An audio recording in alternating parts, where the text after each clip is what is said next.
श्री केदारनाथ धाम केवल एक मंदिर नहीं है, ये एक अनुभव है, एक आस्था है और कई लोगों के लिए ये उनकी लाइफ बदलने वाली जर्नी है। यहाँ आकर इंसान खुद को भूल जाता है और सिर्फ महादेव को महसूस करता है। श्री केदारनाथ धाम आने के लिए सबसे पहले आप हरिद्वार या ऋषिकेश आ जाओ, फिर वाया रोड देवप्रयाग, रुद्रप्रयाग, गुप्तकाशी होते हुए सोनप्रयाग पहुंचो। इसके बाद गौरीकुंड तक लोकल टैक्सी का सफर और फिर शुरू होगा 18 किलोमीटर का पवित्र ट्रैक। अगर आप ट्रैक नहीं करना चाहते हैं तो हेलीकॉप्टर की सुविधा भी उपलब्ध है। यात्रा के लिए ऑनलाइन रजिस्ट्रेशन करना बेहद जरूरी है, तो वो जरूर करा लीजिएगा।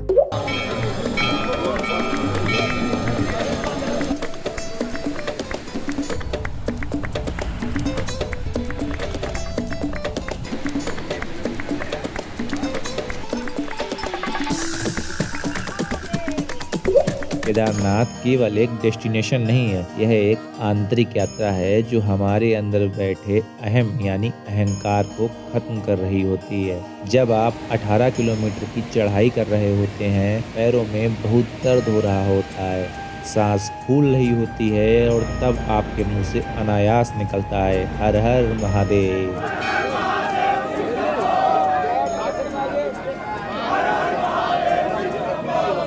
उस पल में कुछ बदल जाता है, कुछ टूटता है भीतर और कुछ नया जन्म लेता है।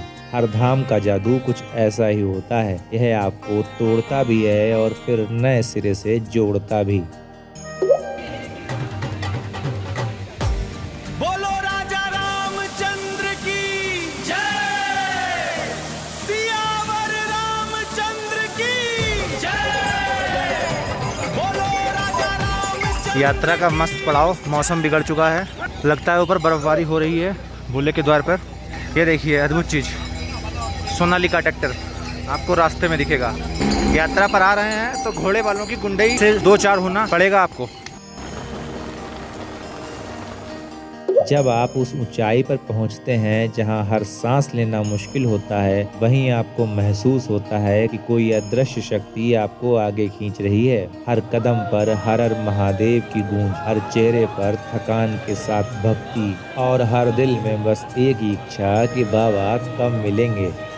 कहते हैं महाभारत के बाद पांडव अपने पापों से मुक्ति के लिए भगवान शिव को खोज रहे थे, लेकिन महादेव उनसे नाराज थे और उन्होंने खुद को एक बैल के रूप में बदल लिया। जब पांडवों ने उन्हें पहचाना तो शिव जी जमीन में समा गए और जहां उनकी पीठ प्रकट हुई, आज वहीं श्री केदारनाथ धाम है। केदारनाथ का ट्रैक आसान नहीं है, ऊंचाई, ठंडी हवाएं और लंबा रास्ता, लेकिन जैसे जैसे आप आगे बढ़ते हैं, हर हर महादेव के साथ आपकी ताकत भी बढ़ती जाती है। एक बात याद रखना, ये यात्रा शरीर से ज्यादा मन की ताकत मांगती है। बर्फ से ढके पहाड़ और वो अद्भुत नज़ारे, ऐसा लगता है जैसे स्वर्ग धरती पर उतर आया हो। और जब आखिरी मोड़ आती है, मंदिर की पहली झलक देखने को मिलती है, तो अंदर चल रही हलचल समुद्री तूफान का रूप ले लेती है। फटाफट से मंदाकिनी नदी में स्नान करने के बाद वो पल आता है जब आप मंदिर के सामने खड़े होते हैं। आंखों में आंसू, दिल में सुकून होता है, ना कोई इच्छा, ना कोई डर, बस एक एहसास कि मेरे प्रभु, मेरे महादेव मेरे सामने हैं। आज उनके दर्शन होंगे। उस एक दर्शन में इंसान अपनी सारी परेशानियां भूल जाता है। सच में ऐसा लगता है जैसे जीवन का असली मतलब समझ आ गया हो। संसार सारम भुजगेंद्र हारम, संसार सारम भुजगेंद्र हारम। बताएं कि जो मंदिर अभी हम देख रहे हैं, इसका निर्माण 8वीं शताब्दी में अनंत श्री आदि गुरु शंकराचार्य जी ने कराया था। यह मंदिर अखंड ग्रेनाइट पत्थरों से बना है और हजारों सालों से हिमालय के इस कठोर मौसम का सामना कर रहा है। आश्चर्य की बात यह है कि 2013 में आई महाप्रलय में जब पूरी केदार घाटी तबाह हो गई, तब भी यह मंदिर अडिग खड़ा रहा। यह मंदिर पत्थर से नहीं बना है, बल्कि इसके निर्माण में शिव का संकल्प भी है। अब आपके लिए कुछ जरूरी बातें हैं, तो इनको ध्यान से पढ़ लीजिएगा।